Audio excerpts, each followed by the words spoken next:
What's up, everybody? Mike here with Reprint, getting ready to install some XP600 heads in this Calca Eco Star.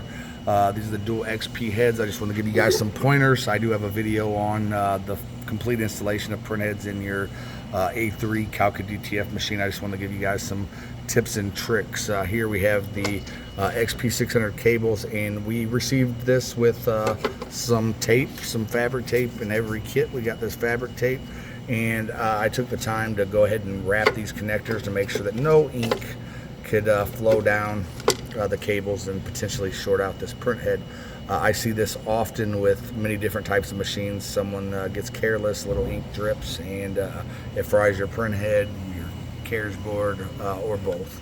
So you want to make sure that you're being careful when installing these print heads. I'd like to make it very clear that Calca does not offer warranties on print head installations that go wrong. Me, myself, I've never seen a bad print head from the factory, and I've replaced hundreds, if not thousands, of print heads. So these print heads come to you in brand new condition. If something goes wrong, it's usually your fault, so I want to help you avoid that. So make sure we're taping up these connectors. Make sure you do not tape over the mounting holes. Very important. Make sure that the cables are in nice and straight before you start taping.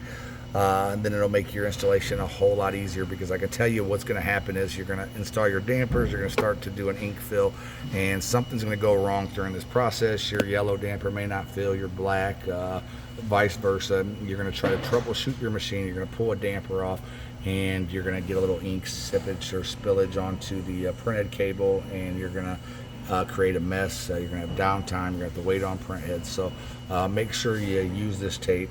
If you want to learn how to install your print heads in a A3 unit, I do have another video.